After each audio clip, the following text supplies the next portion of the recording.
हो जाएगी और पूरी तरह से वेटिंग लिस्ट का आलम ही खत्म कर दिया जाएगा। लेकिन हकीकत तो यह है कि आज भी जनता ट्रेन में सफर करने से पहले कोई हादसा न होने की दुआ मांगती है और वेटिंग लिस्ट का आलम तो ऐसा है कि 50 लाख से ज्यादा लोग हर साल टिकट लेने के बाद भी सफर नहीं कर पाते हैं। माननीय अध्यक्ष महोदय, बुलेट ट्रेन का वादा हुआ था, कहा गया था 2022 तक अहमदाबाद से मुंबई सरसराते हुए ट्रेन जाएगी, लेकिन 2025 आ गया है। बुलेट ट्रेन तो नहीं, लेकिन वादा खिलाफी की रफ्तार जरूर दौड़ रही है। महोदय, करोड़ों रुपए खर्च हो गए, जमीन अधिग्रहण में घोटाले हो गए, लेकिन बुलेट ट्रेन सरकार की पावर पॉइंट प्रेजेंटेशन से बाहर नहीं आ पा रही है। महोदय, सरकार कहती है कि कवच तकनीक सिस्टम से रेल हादसे खत्म हो जाएंगे, लेकिन आपको बात बता दूं कि 10 साल में पिछले 10 साल में 20,000 लोगों ने रेल हादसों में अपनी जान गंवाई है।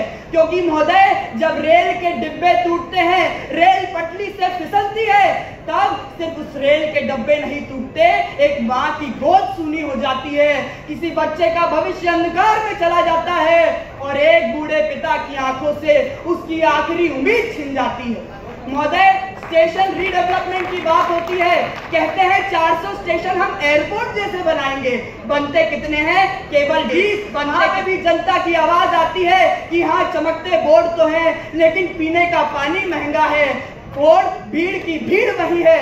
लेकिन आज मैं आप सभी को कुछ तथ्य प्रस्तुत करना चाहता हूं कि सीएजी की रिपोर्ट 2022 हमें यह बताती है कि 1.25 लाख करोड़ रुपए जो जनता का पैसा स्टेशन बनाने के लिए स्वीकृत किया गया था, उसकी आज भी 80% परियोजनाएं बाकी है। उसके बाद जो 78% सुरक्षा पर पैसा खर्च करना था, उसे डाइवर्ट कर दिया गया।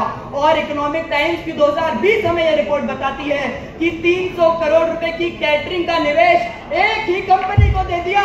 तो मैं आपको ये बताना चाहता हूं, सरकार कहती है सबका साथ होगा, सबका विकास होगा, लेकिन रेल में हो रहा है दलाल का साथ, निशेष का विकास और जनता का विरोध। महोदय, रेल की कुछ वित्तीय हालत भी एक बीमार मरीज जैसी हो गई है, क्योंकि सीएजी की रिपोर्ट अध्याय 2 2020 जनता का पृष्ठ नंबर 16 पैराग्राफ नंबर 1 हमें यह बताता है कि उसका ऑपरेटिंग रेशियो 85% से भी ज्यादा है। मतलब जो उसका औसत है वो पैसा भरने लायक नहीं है। अब जनता पूछ रही है कि उसके स्टेशन गंदे क्यों है, टिकट इतना महंगा क्यों हो गया है। और सबसे बड़ा सवाल, सरकार रेल चला रही है या विज्ञापन एजेंसी?